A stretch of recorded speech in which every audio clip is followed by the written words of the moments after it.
So today's story is about the cow that kept Shabbos. The Gemara says there was once a farmer. His name was Moshe. And Moshe loved to work on his farm. He would take care of the sheep and the chickens, his goats. He would make sure that the flowers and the vegetables were growing. Him and his wife, they worked really hard. And sometimes they had good years, and sometimes they had tough years. One time, Moshe decided that he was going to buy this wonderful cow. He figured the cow will give him milk, the cow will help him plow the field, and with this cow, hopefully he can get a lot done and make some money and live an easier life. One year, things were going particularly bad. It was a slow year, and the crops weren't growing the way they should, and the chickens weren't laying the eggs the way they should. So he discussed with his wife, and he was saying, well, maybe we can sell some of our things. We can sell our cutlery, we can sell some of the paintings in the house, and maybe we can make some money that way. Over time, Moshe realized that he would have to sell this beloved cow. He would have to sell the cow to make some money and hopefully rebuild. So that Friday, he decided to take his beautiful cow and take it to the marketplace. Moshe's standing in the marketplace, and he's saying, who wants to buy this beautiful cow? There was one merchant, his name was Jimmy. And Jimmy came and said to Moshe, that's a beautiful cow. Is this cow for sale? Moshe said, yes, it is. Look how wonderful this cow is. Jimmy looked and said, wow, this cow looks so happy. Look at the horns, how strong they are. Look at how wide the cow is. This cow could plow. I can get a lot done with this cow. I'd love to buy this cow from you. And Moshe said, well, it's not cheap. And they negotiated, and Jimmy decided, I'm going to buy this cow. So Jimmy pays Moshe, and Moshe is very happy that he has now some money to go and buy some food for Shabbos. Jimmy takes this cow home and immediately puts the cow to work. He straps the plow on the cow, and the cow starts pulling the plow, happily working. Wow, Jimmy said, what a great purchase. This cow is an amazing purchase. Then Jimmy tried to milk the cow, and out came the most beautiful, thick, white, refreshing, delicious milk. Jimmy thought to himself, what a great purchase. The next morning, Jimmy rises bright and early. At 6 a.m. he was up drinking his coffee, and he was saying, today I'm going to take the new cow out, and I'm going to plow the entire field with this new beautiful cow. But he comes outside, and what does he see? He sees the cow sleeping. Sleeping? I don't understand. Moshe the Jew said that this cow was his best worker. Let me see. Maybe he's just tired from all the work he did yesterday. So he comes and he starts shaking the cow. And Jimmy says, let's go, cow. Wake up. But the cow was fast asleep. Well, Jimmy went and got the water hose. He got his garden hose. And he put the water on full blast. And he started spraying the cow. Wake up, cow. We got work to do. But the cow was fast asleep. Well, then Jimmy went and got his lucky saxophone. And he started playing. Every Yid's a big tzaddik. Every cow's a big tzaddik.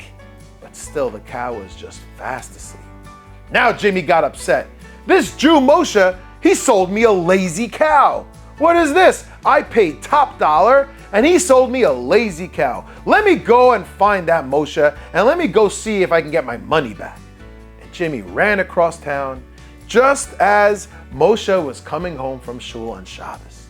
And Moshe was there singing, Heiliger Shabbos, Lechtige Shabbos, sing to the world, good Shabbos.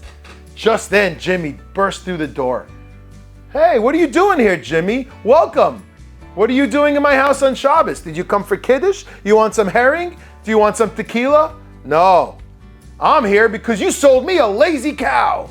I sold you a lazy cow? I sold you my very best cow. That cow always works. Anything I ask for, that cow happily works. Well, the cow's fast asleep and nothing I've done could wake this cow. Said Moshe. Let me think. Oh, I think I know what's going on here. Let's go. Bring me to your cow. Let me go take a look. Moshe comes and he sees the cow sleeping. Moshe goes over to the cow and whispers something in the ear. Suddenly the cow stands up, and is ready to work. What? Jimmy says, I don't understand. I sprayed him with the garden hose. I played the saxophone. I kicked him. I pushed him. What did you tell the cow in his ear? What did you do? Are you some kind of sorcery? Did you put a spell on him? No, laughed Moshe. No, not at all. You see, I'm a frum Jew. And the Torah says that we should rest on Shabbos. So I rest, my family rests, even my animals are used to resting. And all I said to the cow was, when you belong to me, we had to keep Shabbos. But now that you belong to Jimmy the Goy, you're no longer obligated to keep Shabbos, and you can go and work. So that's why the cow's ready to work. And just like that, the cow went to work and started plowing the fields. You know, that night, Jimmy was sitting there on the rock after everybody went to bed, and he was thinking, what an interesting story. Here there's a cow, which is an animal that has no seichel, has none of his own common sense. And even that cow could feel the routine of Shabbos, could feel a spiritual heightening where the cow knows when it's Shabbos. Wow, he thought to himself, I'm a human being. How come I don't feel that spirituality, that specialty of the day of Shabbos? He ran to Moshe and said, I would also like to feel Shabbos. I would also like to keep Shabbos. Well, Moshe says, you're not Jewish. Shabbos is only a gift for the Yidden. If you're Jewish, then you have a heritage, you have a portion in the gift called Shabbos. In that case, says Jimmy, I'd like to find out more about Torah and what I could do to fill my life with more meaning and more spirituality. Jimmy started learning Torah, started taking things seriously, started filling his life with inspiration, and started tasting the wonderful taste of Shabbos. When they asked him what his Jewish name should be, he chose the name Yochanan ben Torta. Yochanan, the son of the cow, also known as Yochanan, who was inspired for a higher meaning in life by watching a cow. He was thankful, he had gratitude for the cow that showed him that there's nothing like Shabbos. Good Shabbos.